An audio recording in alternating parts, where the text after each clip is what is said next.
is your host, Cain Stevens.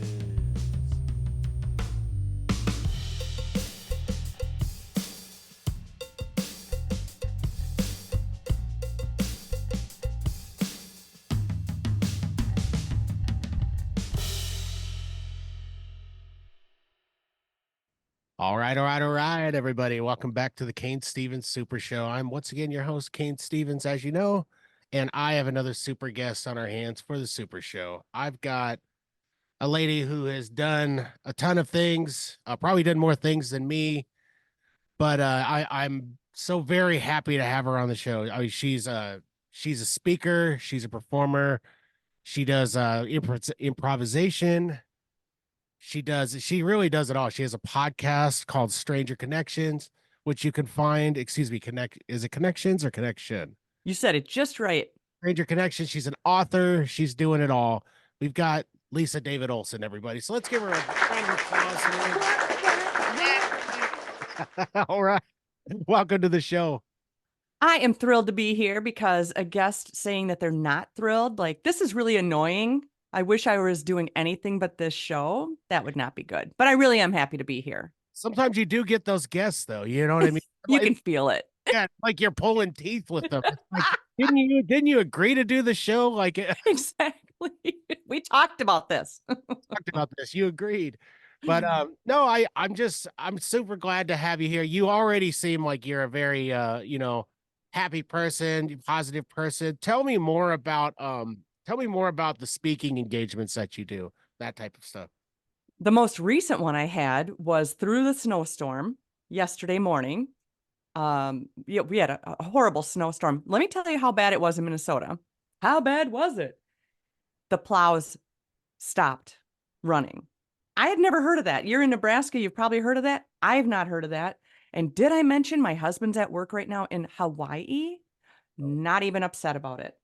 So anywho's, yesterday I did a singing telegram for an 84-year-old gentleman having breakfast with his pals, and his daughter flew in from Australia, and I got to bring her in to surprise him. Luckily, he didn't have a heart attack, and it all went swell. It was so fun. But my speaking, I call myself an interactive speaker because 20 years plus of doing improvisation shows lends to me not standing at a podium with a PowerPoint. You can do your own PowerPoint. You can read off a screen. We do it too much already. Exactly. So I interact. I play with the audience. I have a great message around humor.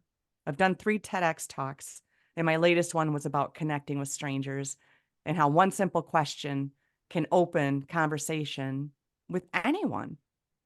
Well, let me ask you this then. With that being said, I am a very strange person at times. Strangers generally come up to me and they want to tell me their life story.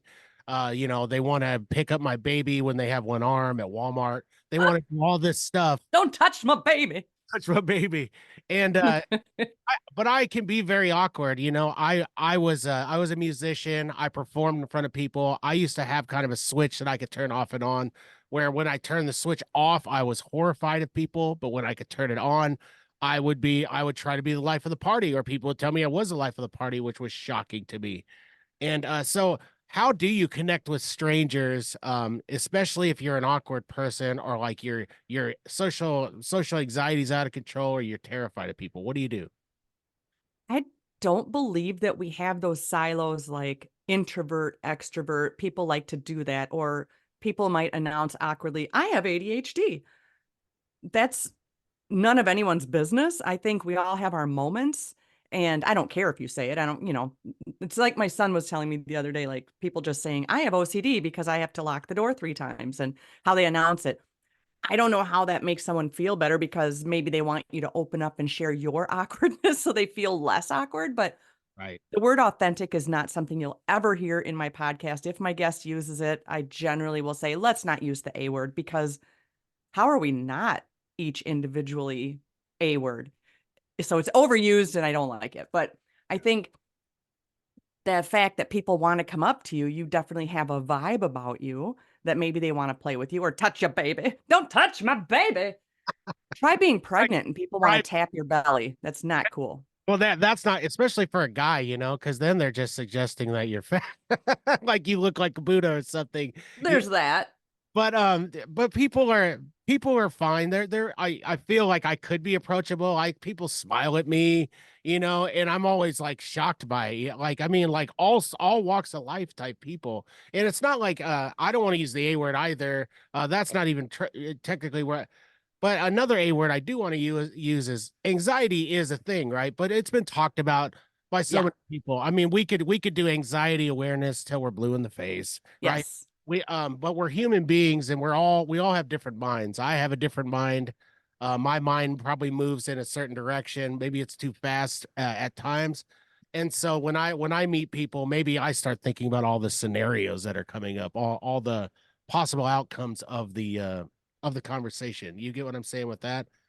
So I it do. I mean, we all have day jobs, or most of us do. I have a day job besides my speaking, and it's working in a police department. I yeah, do records, dispatch, all the stuff. I'm an assistant, and it's a small town, so I do all the different roles. And you don't know what's walking in the door. And therefore, my improvisation skills helps me. We have had different things. We're also animal control. I don't know if somebody's walking in because they lost their pet. Is it an elder calling because they just got scammed? Is it somebody walking in that can't find their toddler? All these are true examples.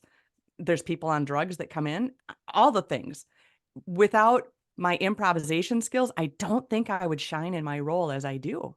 right. And also a big part of life is remembering it's not all about me. We are in our own heads. Of course we are. That's where we live. If we could take that away a little bit and have that clarity of moment to go, I give that other person that wants to touch my baby the grace to say, I don't know where they're at in their head right now. Or when we all had to be masked up and there was people fighting, she's not masked up and she ran in to get a bottle of water or whatever. We don't know what they're fighting in that moment. I think having a little bit of grace for each other and just think maybe we're all just trying to survive on this green and blue marble that spins through the air. That's such a great lesson that you're putting forth in front of us too, is if we could just get out of our heads a little bit and just think that they're going through the same thing that we're going through. Maybe, just maybe, they might have something more going on than what you do. Who cares if they did? They like one thing that gets on, grinds my gears is when people park crazy at places, right? Like when people don't park between the lines, or they park like a Tesla driver, for example, at Walmart the other day. This guy, so Here we go. there's that bonus space right at the beginning, of Walgreens as you're walking in. There's all the space. This guy has the audacity to park at an angle, like he's the president of the United States, the most important person in the world, at an angle in a spot that's not even a spot, blocking the door. And I wanted to go kick the car, but I didn't. I took a pic. There's a website here called You Park Like an A-hole in Lincoln. And Yep. people take pictures of these people and we kind of put them on blast. But I feel bad about it. I took a picture and I put it on there. And then there were some people who kind of made me see like, what's it matter? The only reason it matters to me is what if it was like an old person or something? You know what I mean? Like I didn't think of it that way. But what are they doing driving a Tesla like that? Unless they're like Warren Buffett or somebody like. Maybe they had just eaten at the Taco Bell Yeah. and they were lucky they didn't hit the building because they were having a potty emergency. That's exactly it. That had to have been what happened. Or it was the guy behind me in line who seemed like a jerk, who Well, was, the thing is that when you have a website like that, like I think there's a Facebook page in my area as well, yeah, and I don't subscribe to it because guess what happens? Now we're looking for that. right. It promotes negativity, right? That's Yup. honestly, Then we're looking for that. How about you join a Facebook group that is, oh, I don't know, mine, that's called Counterclockwise, and we share and reshare stupid memes. There is no body shaming. There's no politics. There's no negativity there because if it is, myself and my admin will take it down. So more punchlines, less headlines. That's my mantra. And the thing is my husband will also go, look how he parked crooked. He took up 2 spots. And I say, but if they had parked correctly, somebody else would have already parked next to them anyway. So let's just find a spot. Let's not go, blood pressure. well, so you guys share memes on there. I've revealed a while back that you're from Minnesota. Uh, Yeah. I am actually I was born in Iowa, but I live in Nebraska. So I'm a football fan. We don't have to get into it if you don't want, but I'll just put it this way. So I ran a meme page and it was Hawkeye memes at one time, okay? Sure. Hawkeye memes, all we did was pick on Nebraska fans most of the time, which is crazy because I live in Nebraska, right? And so it was kind of a mean spirited thing. Memes can be very mean spirited, especially Yes. in the sports realm. In the Yes. sports realm, they can be very mean spirited. But I want to, I tried to explain to people some of the stuff about Nebraska fans. For me, it was all in fun, but to them, it was like I had people who would find out who I was and because I used to own like a DJ business and all that stuff here in Lincoln, and they would try to put me on blast and tell like owners that I was a jerk, that I hated Nebraska people, that I needed to be fired. And so it got to be like too much for me. Like, I'm not doing this. Why am I spreading negativity when all I Yep. care about is my team, right? So Right. I ousted the page. I not that it was a big achievement in my life, but I mean I had a good 500,000 people who followed me, on that particular deal. Jeez. And it How was, did that feel when you it dumped it? felt, well, it felt like what a waste of time. Like what a waste of 3 years of my life memeing and doing all this stuff. But it kind of felt like, oh, I can breathe. Like finally I can Yes. go back to just being positive again and not worrying about the other team so much, right? That's huge. If you have a blog, or you could do a whole episode on that alone, or even write your book. I mean, that's huge to say that you took that particular rock out of the backpack we all carry. That is ginormous.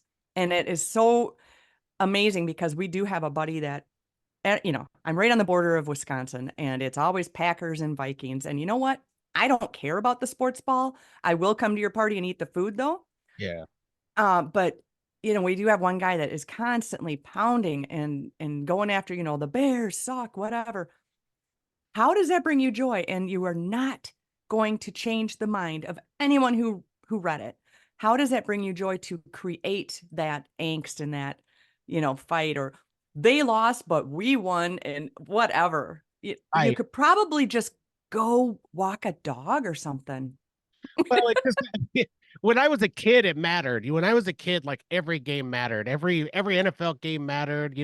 I would cry if my team lost. I was one of those kids. I was so into. There's no crying in football. I know.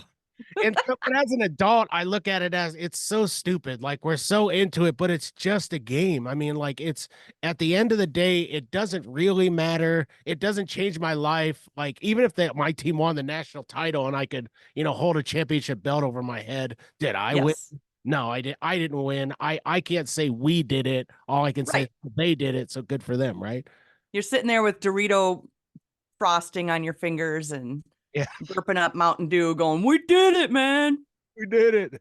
Sports are so crazy. We're so I will say we're obsessed with sports. I mean, I looked out, I'll say lucked out, not saying the females who don't watch football aren't great, but I looked out with a wife who will watch it with me all day and she enjoys it. And she's a Husker fan, I'm a Hawkeye fan, so there's a lot of banter that goes on there. But it's And all that's okay too, the friendly stuff back and forth. Absolutely. I how lucked out. My husband doesn't give a crap.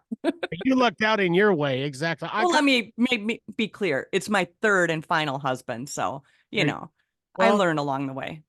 and that's a tough deal. I mean, I was divorced once as well. I'm hoping that this wife sees me to be fit to stay with her till the end, but we'll see, right? Always finish the laundry. Don't just start the laundry and wait for her to finish it. Always finish the laundry. That is, learn her love language. Ask what, is it acts of kindness? Is it touch? Is it date night? Look, be aware of that stuff, Cain. I'm going to save your marriage even though it's not in peril. No, I haven't been married. The thing is about me is that I am a cook, I'm a cleaner. I do Mm. all this stuff. I did it when I worked. It didn't matter if I worked three jobs. Maybe it's obsessive compulsion. I don't know, but I love it and I do it. And so she doesn't even have to worry about it. I put the laundry in, I take it out, I put the laundry away. I do all that stuff. So I mean, I think that she's got it pretty good with me, but then again, she has to put up with like me and my personality too. And then it's like that's the worst part, right? Yeah. I think there's worse things. And I think it's so important to actually pay attention to your partner though, and know those things. And for you, you sound like you know what matters to her. My husband, for us, we're both doing comedy together. We knew each other 30 years ago and reconnected, and we've been married over 10 years now. And it's just so amazing to just to figure out what really works and how to converse about things, and to know not to bring up things in anger, but if something's bugging you, once it's cooled down, talk about it then. Don't save 5 things and then bring it up and go, oh yeah, well, I got this app open right here. And remember 4 months ago when you left your coat on the chair, it's like you Man. learn as you go. So you guys both do comedy? Is that what you're saying? We do. He had a DJ business for over 30 years, and that's how I met him. I started working there, Yeah. and it was game shows, such amazing game shows like Family Feud, the whole screen, Yeah. everything. The answers would pop up, and a DJ business in the tri-state area, as well as an inflatable game show with, the big Jurassic Park slide and the sumo wrestlers, the Velcro wall, all of it. Oh, that's hilarious. That sounds awesome. Hello, COVID. Yeah. We folded 3 years ago, and we are still married, didn't lose the house, still paying taxes, scrapping by. And it is amazing how I bet a lot of people can't make it through that. It Yeah. was horrific. Trying to sell adult-sized tricycles on Marketplace and wherever, and your world is just absorbed with that. It was horrific, and we're on the other side of it. Now he's in Hawaii at his other job. So I it would imagine. have been nice to know then, but I imagine on that scale, it did have to be tough. I had to close my business due to health concerns. I had a health scare with my heart about 3 years ago. oh my gosh. I live with heart failure. I have a pacemaker. No way. Can Yeah. you use a microwave? Yes. The thing is about pacemakers these days is like I've got like the new like Rolls Royce type. You know what I mean? Like I can go through most areas, even like before you couldn't even go through certain doors, like sliding doors and all sorts of things. None of that anymore. You can use a microwave. You can do all of that stuff. You just can't be wanded at the airport. You have to go through like the special one and all that. So So I should I need to get my drugs to another spot, you're saying you could put it up private parts for me. could, yeah, absolutely. I would for the right price. That is so nice. I'm so glad we met. Yeah. But I had to fold my business. I had to sell it. And I was not on the scale that you guys were. I was successful in the area and I was doing well. But it sounds like you guys had what all of us kind of dream of doing, which is like, the big shows, like you guys took it to like another level, like inflatables, all this stuff. That's Huge corporate stuff. And I'm so sorry about yours as well, but putting your health first, you're still here. You're still talking. You I'm got a kid, you got a hot wife that likes sports. You absolutely. got it all going on. It would be nice to have known that back then. So, what would you tell somebody else who might be going through the similar horrific moment between health and business? What would you say that helped get you through? I would say to them, the thing that got me through was just being grateful that I was alive after it. I mean, like that's the one thing that gets me through today is here I am talking on a podcast. Here I am doing this, having the human experience and living my life. So I look at every day different. I look at every day as a gift, and it can be very cliche because the Hallmark card and everything kind of makes us feel this way, but I will tell you it's very easy to forget what's important in life. I forgot what was important when I was so busy, and I was busy I wasn't acting a fool. Well, I was but like not on my wife, but I was drinking too much. I was doing all the stuff that comes with being an entertainer, and it's not for Right. everybody, but it was for me. Being in a band and all that stuff, being a lead singer, it's very easy for people to pass you a shot as you're drinking. And of Oh course, yeah. it because We, it's what you're yeah. expected to do, right? We appreciate you. We're not going to Venmo you $20, but here's a fireball for you. Yeah, here's something that's going to kill you in a couple years. Here's a headache in the morning. There you go. Exactly. I don't know how those guys in rock and everything, like, look at how rough like Vince Neil looks and stuff. I mean, no offense. I'm not shaming him. I'm saying he's had a rough life, right? Some of these singers have had a rough life. And Keith Richards is still around. I mean, Keith he's Richards is like the him, even Paul McCartney. Although I don't feel like Paul McCartney partied like Keith Richards. Do no, you? I don't think so either. But I think the doing stand up and improv, something I learned along the way as well as being an MC. Here was the coolest secret I found out from stand ups who would get shots. They let the bartenders know ahead of time. Just give me something fake. Give me a watered down Coca-Cola. Give me, just water, whatever. So it looks like some sort of booze. So they looked like they were cheersing, doing shots, and they were just, you know, Yeah. getting hydrated. What my trick was, and I don't think it helped my heart at the time. My trick was I would take energy drinks in with me, and I Oof. and I would pour them into the drink throughout the night. So I'd be sipping on. It was essentially a diluted drink most of the night, right? Right, So right. I would always have a full drink next to me. And so I was like, oh no, I'm good. Thank you. And I pass the shot to someone else or the drink to this person, that person. And then they would be grateful for whatever garbage somebody gave me. But the energy drinks are bad. I mean, I had at one time I had 9 energy drinks when I played like I it. can't even think about that. Is I that what happened to your heart? I don't think so. They actually think it's genetic. Like we have genetic. My grandma had kind of some of the same issues, but it certainly couldn't have helped, right? I mean, that when you think of Absolutely not. yeah, I would Oh, say I want to do a PSA right now for kids. Stop drinking those garbage energy drinks. Drink water, drink Kool-Aid, drink something else. Drink sugar-free Kool-Aid if you have to, but just stop drinking these ridiculous energy drinks, right? yeah, it messed up my son's system. My son is 28 now, and he did a lot of those drinks as well. And it was, monsters in gaming, of course. And yeah, he is lucky to be alive right now. Something flipped with his ecosystem. And long story short, he still can't eat properly or regularly, but I think that's what did it. They're awful. I mean, they taste good to certain. I mean, I don't think they taste good at all. I Now, don't think so either. now, like I've had little sips of it here and there from people just to get that feeling that I had because like my mind connects it to like good, just like drinking. I don't drink anymore, um, like I used to because I can't, Right. because of my health. But I do on occasion. Like I'll have some drinks here and there. Probably Yeah, not, but then it's special. And then it's like you don't even need as much. It's just, yeah. but Happy New Year. feeling exactly. But at least it's not like an everyday thing. Like I grew up around the bar atmosphere, so the bar atmosphere made sense to me. Like that was a time Yep. in the 80s and 90s, I would go to the bar with my parents and I would watch everybody act a fool and they would smoke like a billion cigarettes around me.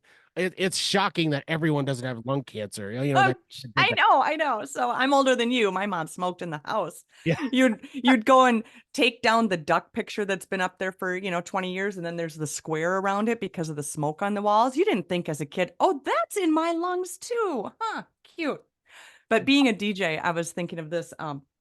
You hear money, money, and the people are shouting at you because they feel like this is fueling it. Get, and they're yelling the things. And I always had this vision of recording the person. We didn't have the cell phones back then, of them screaming and slashing their beer and yelling and show that to them in the morning because they thought they were so cool. I'm Yeah. sure that could make a great TikTok, but what you thought you looked like, hey, what you really look like. Whoa. Well, it's kind of like I used to always say, like, if you turn the bar light up and you could really see what the band looked like or what everybody Yes. would be Yes. horrified. Like people wouldn't be no, people wouldn't be getting laid and getting together. No. It'd be like talking to the crypt keeper. Everyone was a crypt keeper looking at each other. Oh my gosh. The bass player didn't wash his hands, but you didn't even know. Never look at everybody in their natural lighting at night at a bar. Never look Exactly. at them. Even the Exactly. bartenders that you thought were like models, you kick the light on it. You know, they, they Beer look. goggles are real. It's so Oh, true. so were you a class clown? I mean, where would you say that or were you kind of like reserved when you were a kid? I was all over the place. I grew up with, speaking of alcohol, I grew up with an alcoholic mother. My first book is about that, how trauma drove me to comedy because humor is an escape. Mhm. Humor is a deflection. I still use it as a deflection to this day. And It is a way to, increase your endorphins and lower your blood pressure. As a kid, I didn't know the health benefits of humor, but it's releasing nature's serotonin. There's a good feeling after we chuckle, after we share a belly laugh. I feel great right now sharing these things with you. And our energy is up all through humor, through the trauma of being dragged out of bed in the night and yelled at, and who did this, who threw away the mushrooms in the garbage, everybody get up. That's the way I grew up, and I'm not making light of it. It's just that I've shared my story so much I can tell it easily. I quit school in 10th grade. I was sick so much, I missed so much from being up in the night, all these things, and my parents didn't really pay much attention. I was number 3 out of 4. So I did finish school and go on to do things. I mean, you don't just end up speaking for corporate gigs if you're just kind of a goofball, but it doesn't hurt. So in school, I was friends with what we called the hoods back then, the smokers, the druggies. I was friends with the cheerleaders. I was friends with people on the honor roll and those who were skipping school. I was all over the board. I don't think I entertained in class. I think I kind of fell off to the side. I couldn't wear the designer clothes. That mattered back when I was in school. You had to have Jordache jeans, it had to matter.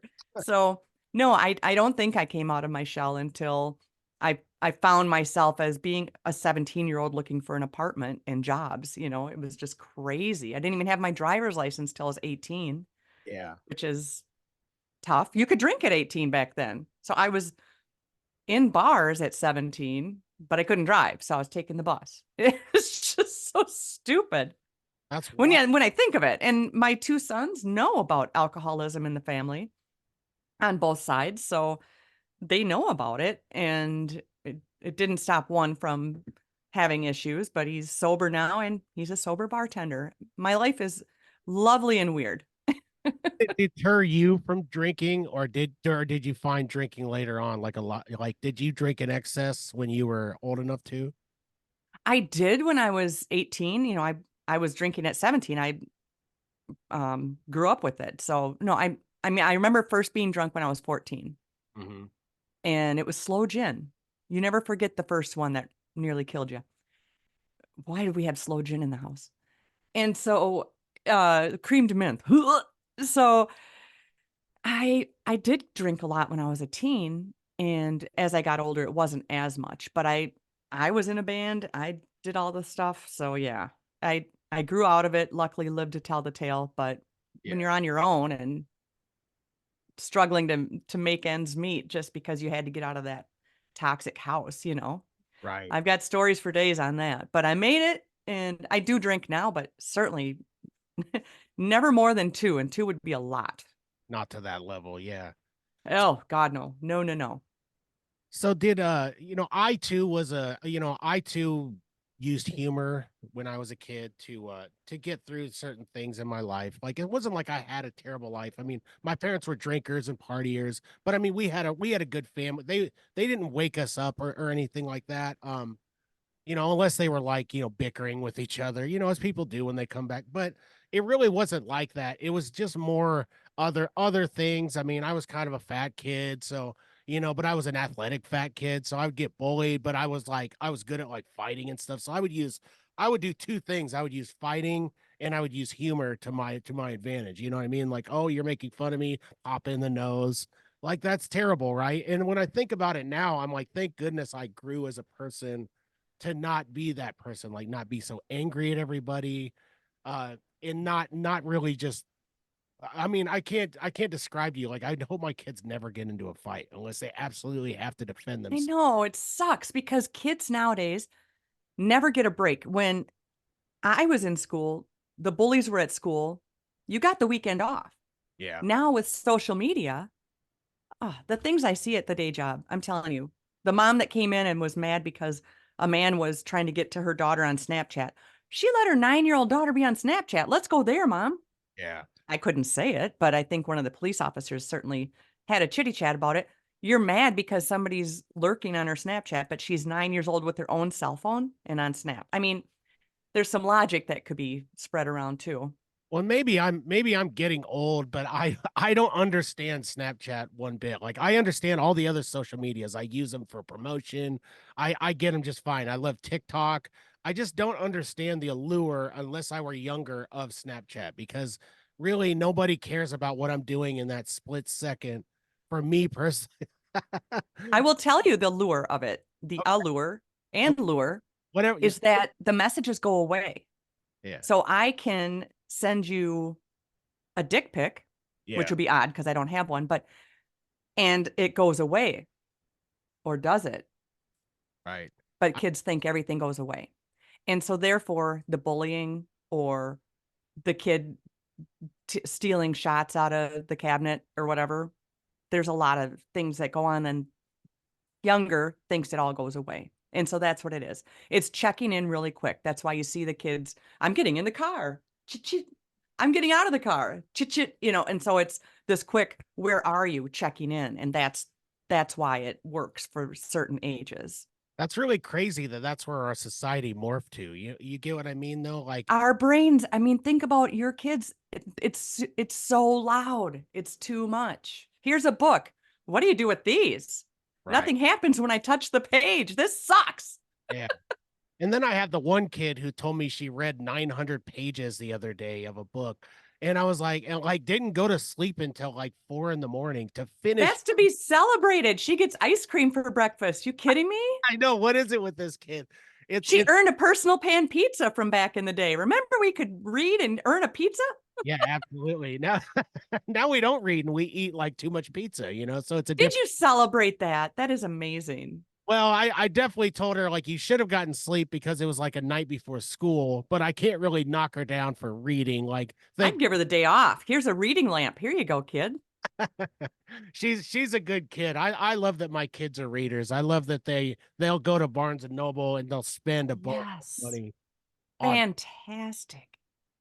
I mean, I don't know what they do when they were little. All they would do is play with them, and I give them crap about that. Like you buy them a book, and they'd start flying the book and everything else. But I'll be darned if eventually they turned them over and they started to read the thing. So that's a good. That's imagination, creativity, Yeah. letting them think outside of normal things. And oh, that's all to be celebrated. Having any kind of imagination, playing with dolls, playing with, my son was always into all those things that had grappling hooks, and the guys that, he would just always tie things, Yeah. and it was hilarious because he was all about, getting from one place to another, and maybe they would hang glide to it and all those things, and I always thought that was fantastic.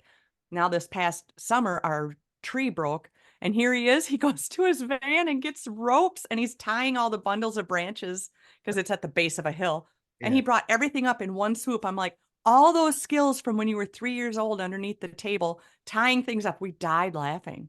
He's like, yeah, I still have ropes, and I got a hammock in my van. He's the one you want on your team should you need to survive. He's got snacks, ropes, all the things.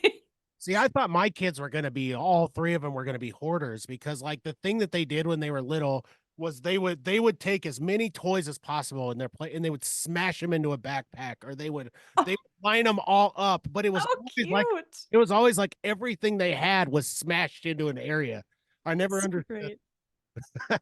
And how old are they now? They're 12, 13 and 14 and 15.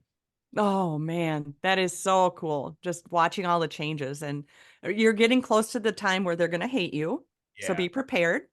And then all of a sudden in their young 20s, they start appreciating you. Like we share 5 sons, and one of them came back and said, do you still have a copy of the housework list? I wouldn't let them call it chores. Do you still have a copy of that? Because I'd like to show it to my roommates. I'm dying laughing. Your roommates are not going to appreciate being told what days they have to scrub the toilet. But it comes back, and one son going, now I get why you wanted the shower curtain always closed so that the water would come off. I get it now. But you've got years till you hear those things.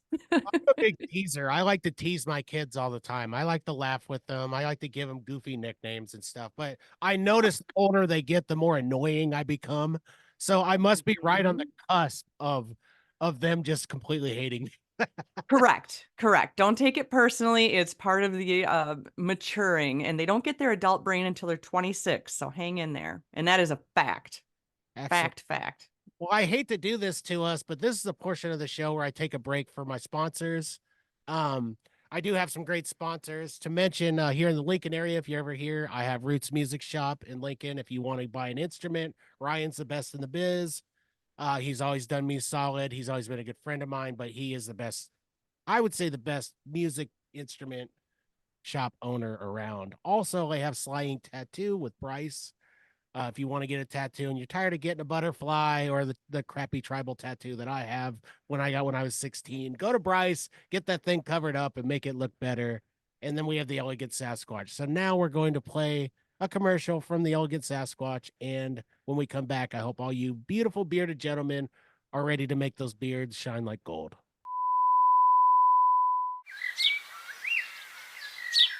Hey there, grooming gurus. We've got something wild for you today.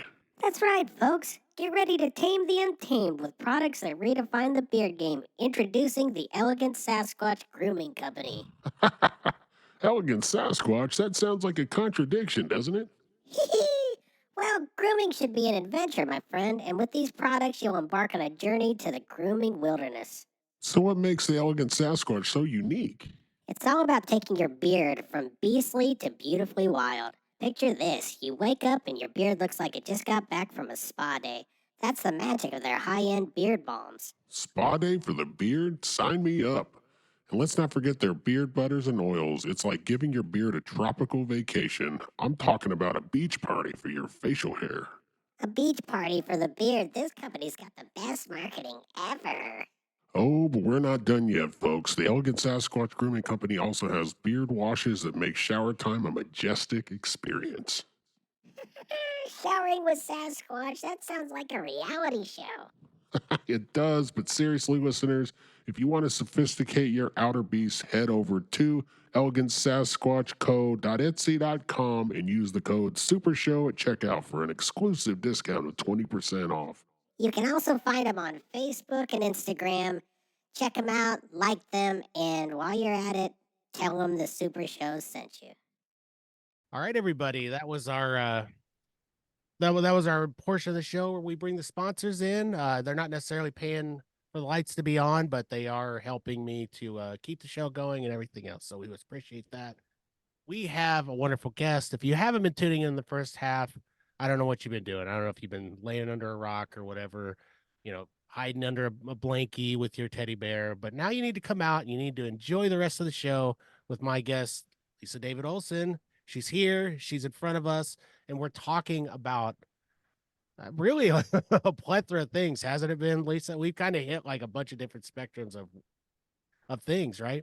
Yes, we have solved many world problems. So definitely rewind to the beginning after you catch this part because your life is going to be forever changed. Forever changed. And now For the better. We're going to solve no problems and we're going to get into the weird stuff. I don't know. We might solve some problems. So, Lisa, I used to have the Cain Stevens Paranormal Super Show, and before, and it was a good show. I just kind of I do paranormal investigation and things like that. I like to hear the perspective of people who don't believe in ghosts, but I like to hear people's ghost stories. So the first thing I always like to ask my guests in the second half is, do you believe in ghosts, and have you ever experienced a paranormal happening or a ghost in your lifetime? Yes, and yes. And Okay. it's so interesting for people who don't think they have, but might share something and then want to make logic out of it. I think if you've ever been to somebody who does intuitive Reiki or something like that, it's amazing some of the messages you can get that there's no way they could know that. And that happened to me recently. And you can poo-poo it because you can't see it or touch it, but how could they give you a message from somebody that's passed that means nothing to them, that means everything to you? It's just so weird. You cannot deny it. There are many, many logical people that would tell you there's just no way. But I don't have that in my heart of believing in heaven and hell and that sort of thing. But I've certainly, and I applaud anyone who has that. I find the Bible to be the world's best selling, what would I call it? The longest running book club. And I just don't have all that because we're supposed to believe in that, but yet We know other stories about Santa and Tooth Fairy and all those things. Okay, but this is still real, but that was something else and whatever. I think there are some undeniable things that happen that some people want to act like it didn't happen, but it's there. Absolutely. Well, it's interesting because I always put this analogy to, or it's not really even an analogy, but anyways, okay. You put 100 people in a room, right? 100 people, and say 85 of them tell you, yes, I've had a ghostly encounter. I've seen a ghost. I've had this. Can we really say that 85 out of 100 people, that all of those people are completely nuts, completely insane? That what they believed was true, what they thought was true, was not true at all. I don't think so. I think that there's more to it than that. I think we live in a really strange world. We don't really understand why we're here. We don't understand what's going on around us all the time. We don't necessarily see everything that's around us, but there's stuff going on all the time. And that's kind of what I see when I do paranormal investigation. I mean, I can't understand why this particular thing is being knocked off the dresser. I can't understand why this thing is being moved over here when it logically should not move at all, because I made sure that it wouldn't move. I made sure. Because of gravity and all the things. Yeah, there's a lot of Science. yeah, there's a lot of things pointing in that direction. But then there's the skeptic in me too. That's like, there's obviously a reason why that happened. Something that I don't understand in science that made this light go on and off on its own. Made this, I was an electrician for 20 years, so I have a pretty good grasp on why electrical does what it does. But there's some things that I witness that I can't I can't come up with a single solution for why it would do that.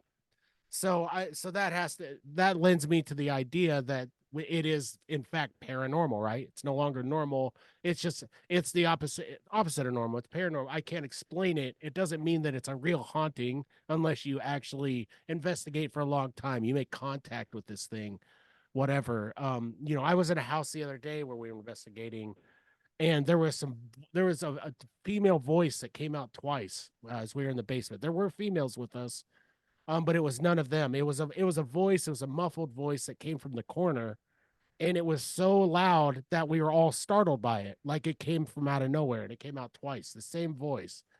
And that type of thing has me asking, what could that have possibly been? Could it have been the ductwork moving around, and we all thought it was this and that? I don't know, because we sat in this room for a good hour or so, experiencing the room, listening.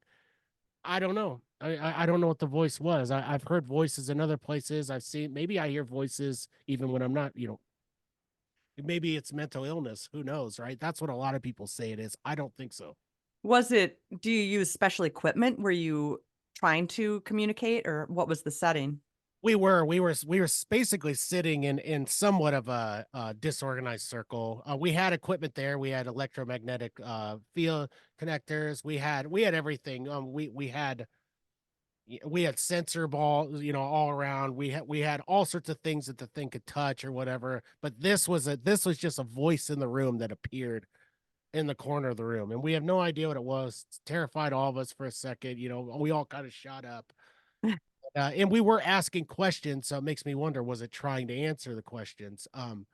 We're still trying to review the tape. We're still trying to see if we caught the thing on all of the things that we had recorded. I hope we did, but it's like so fresh. But sometimes what's weird is that we don't actually get any of that stuff on the recorder. It was as loud as can be there, but we don't get it on the recorder, which is strange to me. It's like it's next to us or something, but it's like we had digital recorders on multiple people. We had body cams. We had video cams going. I mean, we had it all. Jeez. Yeah, it The was. Ouija board going. No, I never do that. Maybe that's my religious superstition or whatever. But I've heard a lot of crazy things. Really, it's just a board, right? Really, it's just a Monopoly game, um, and a trick for people, and it's fun. But to me, I hear all this religious superstition, and I get too afraid of it. So I don't. It's You want to dabble in all the worlds, don't you? yeah. So You don't want much. You just want it all. but have you ever witnessed a ghost or been in a haunting? I think so. So I'm from Wisconsin, but as a kid, we moved to Tennessee for a while with my dad's job. And I feel like things happened there because our house was built on it was not a actual neighborhood yet. So my parents were able to build a home, and we would play in the woods and we would find arrowheads. Like, I am so mad we didn't save those. I mean, we were just kids. And we would find actual arrowheads and stuff. Back then, you didn't realize how amazing that was. And the dirt was like a red clay. It was just so fantastic. But therefore, there's a whole lot of history on that land. And I do remember my sister's guitar. I could hear it playing sometimes, and she wasn't home. So, I mean, there was just weird things like that, or the feelings you get. And there was that kind of a thing that happened. There's been different things that my son has had happen since his best friend was taken from us way too soon in a vehicle accident. And that's what happened when I had some Reiki done and energy work. And, you always want to go, I'd rather have a massage than Reiki, because if you're that close to my body, I want you digging in my muscles. But my friend said, oh, you got to go to her. And this gal talks at the same time she's saying it. And she said some things that only my son's friend would have been saying to me, because we had a special bond, and the things she said were his words exactly. And she goes, I don't know why I'm getting this message, but there's this young man and he wants to say this and that. And it was just like, yeah, crazy. How would she, so because you open your mind to things, messages can come through. Right. My husband will have nothing to do with it. Yeah. And yet my sons can't deny it, because they know what this friend would have said. Yeah, it's just so many weird things. I think we should be open to things. I don't know why people are so easily believing in God, the whole story. Oh, she was pregnant, but didn't have a boyfriend. All those things, they're open to it. They believe it. They study it. They go weekly. But yet you want to talk about spiritual world or ghosts or any kind of messages coming through, and they're like, no, don't think so. I don't get that. But that's interesting how you bring that up. I mean, I am that way. I came into religion. I'm not going to get into a deep religious discussion. I don't like to do that, but I came into religion later in life. I look at it as a giant big picture that we don't understand. So I can believe in all that stuff. And I can also believe that there's ghosts and all sorts of stuff happening, because I think that there's a massive big picture that we would never quite understand until we die. That's just my opinion. But the thing is about like what you said, that's what blows my mind, is like the medium thing or the Reiki thing and all that. I've been to mediums before, and they too have said things that only I have a friend who passed away. I was best friends with him for a little over 30 years, and then he passed oh, epilepsy. I'm so sorry. It's something that's always haunted me. I've always wished that he was here. Sometimes I've even wished, not for my family's sake, but I wondered why a guy like me is still here and he's not, because he was a great guy, wonderful person, beautiful human being. But the things that she said, when we were getting a reading, it wasn't like the Whoopi Goldberg and Ghost type thing, She wasn't. I mean, it was. Go back and watch Ghost if you can. It's a great movie. It's so hilarious. But the thing she said was so wild that no one could possibly know. Things that only he said. Yeah. Only things that he would say. And she recalled a time where my sister was washing the car when we were kids. And Andy was his name. And Andy whistled and said nice ass to her. And he was like a little kid. And she recalled this moment when nobody would be able to tell her about it except for me. That's the thing. There's nobody else, except if your sister had said to tell her. There's nobody that would have known. And he knew. You would totally connect with that moment because you guys talked about it year after year. You probably said it whenever, how inappropriate it was and funny. Only you two would know the humor. And that was him proving to you, I'm still around. Yeah, exactly. And that's wild. Him and I were souls that we connected so well. Like when we would play like charades or anything, we would come up with the dumbest stuff, like the annexation of Puerto Rico or something stupid. Would act it out, and the other one would actually get it. You know what I mean? Like, yeah. And like the rest of the room's looking at us like these guys are freaks. Like, yeah. Like a weird, almost like a brother connection. When I met him, I was 3 and he was 2. So I mean, we were just little, pooping in our diaper toddlers, and we became friends, all the way up into adulthood. And it is just so wild to lose somebody like that. But I think that there is something to be said about that type of world. I've never dealt with that thing. What is Reiki exactly? I've been wanting to have somebody on. What would you say it is, and what does it do for you? Yeah, I can connect you with a buddy I had on my program that my program I had on my podcast, and she actually was doing Reiki through Zoom. Mhm. And it didn't feel the same to me, but she's amazing to talk to. But Reiki is an exchange of energy work. So you're basically sometimes they put hands on you, but sometimes it's just near you and it's taking an exchange of energy. And so my son just had a session recently, and he's also taken classes in it. And she described to me later that he has this amazing white light around him, and I don't know the colors or what the aura stuff is, but she just said he is such an empath, and I know he is because he can go to a grocery store and feel sad for someone that might be slightly disabled or something else. And he wants to help them and do stuff for them. And I remind him, but they're out, they're doing their thing and they don't want your sympathy. And he's like, yeah, but I wish I could help them. And it's like way over the top. But she described how he's an empath and all, such a mush and all the things. It's an exchange of energy where it almost resets you. So it's to me, it's the same as laughter in the sense that how you feel energetic when you connect with somebody and share stupid stuff and have a good time. But yeah, look into it. It's more like energy work. So like I say, if you're going to put your hands that close to me, I want you digging in my muscles, but there is some benefit. You should give it a shot because of what you do, and you might end up in that beautiful state of where you almost fall asleep. That's where your ideas are happening. That's where your relaxed mind is. And I keep paper by my bed because those ideas will pop and I'm like, oh, the biggest lie we tell ourselves is, I don't need to write that down. That's so good. I'll remember that. Bull crap. Next thing you wake up, you got 3 screens, 2 texts, all the stuff. So anyway, that's my really scattered description of Reiki. Appreciate it. I would love to connect with them, or if the listeners out there and they do that type of work. I've had everybody from tarot readers to psychics to mediums to hypnotists. I've had all sorts of different, but I want to get the whole spectrum. I love talking to these people. I find them fascinating.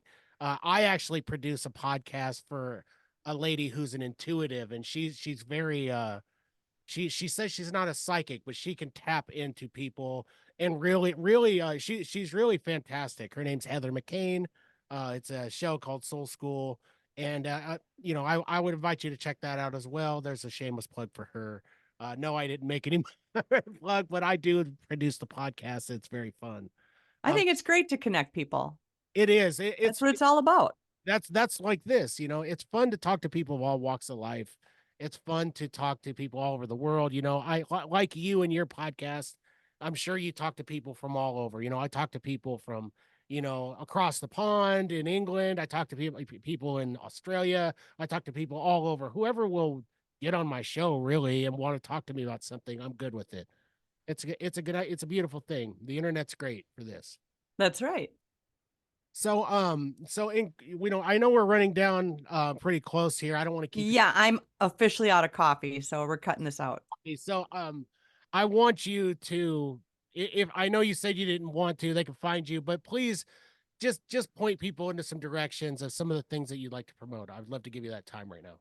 Heck yeah. I've got a card deck that I produced. I'm very proud of it. It's called Dare Zone, and it is full of prompts because I'm an improv person. I also adore storytelling. I work with people on becoming a speaker, finding your true message, and also finding the TEDx stage. So I've been lucky enough to land 3 TEDx talks, which are national talks. It stands for technology, entertainment, and design. And so if you've got a message that you want to scream from the rooftop, you need to do a TEDx if you really have a passion for adding that to your credentials. So for myself, I've authored books, I do speaking, and that's what I love to help other people do. I'm a professional nag. I can help you get your book started. Somebody I worked with, her book is coming out next week, and she landed her TEDx, and I'm very proud of that. So that's what I do. My card deck is so fun for when your whole family is together or for classrooms. So each card has 2 prompts on it. And I usually give people 2 cards and they can choose from 4. And it's so fun. Like maybe it's call in sick, pretend to call in sick to somewhere you don't work. Or what would it look like if you walked through a spider web? Or tell me about your worst family vacation, things like that. And it just sparks storytelling or physical moves, or it's like charades. So that's one thing I have. My latest book just came out in November at the same time I did my TEDx that came out. So it's kind of funny, but it's from the spotlight to real life, tips from the stage to reignite teams, spark communication skills, and encourage speakers. And I have a quiz in here to find out if you're funny. I include a bunch of improvisation games that you can use for corporate. So it's, if you wanted to be a speaker, this book is for you. And like I say, it's my brand new book. Oh, and by the way, this is one of my paintings on the cover that my husband made the cover for me. So that's all the schmickety schmack I do. I have an improvisation group. We've been together over 20 years, and we've got a show coming up, and I'm very excited about it, where audience ideas shape the whole direction of the show. Other than that, I don't do much. Other than that, you don't do much. I love that you said you're a professional nag, and here I thought all the exes that I had all these years were were at the top of their game, but they were nothing like you. You're fun to talk to, whereas they were just literally nagging at me. So There's a difference, yes. well, I so appreciate you coming on the show. I'd love to have you back sometime.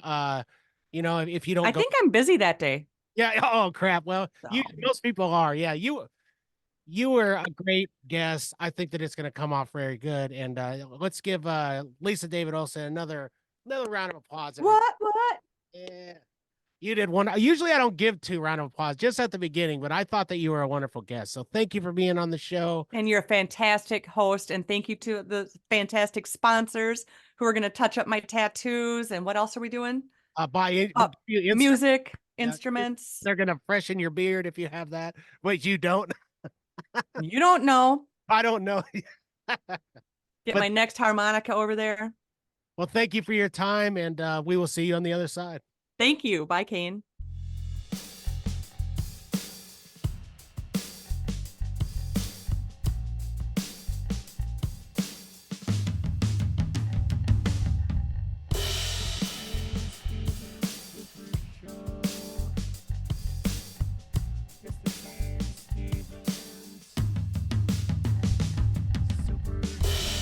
Scenic Lincoln, Nebraska.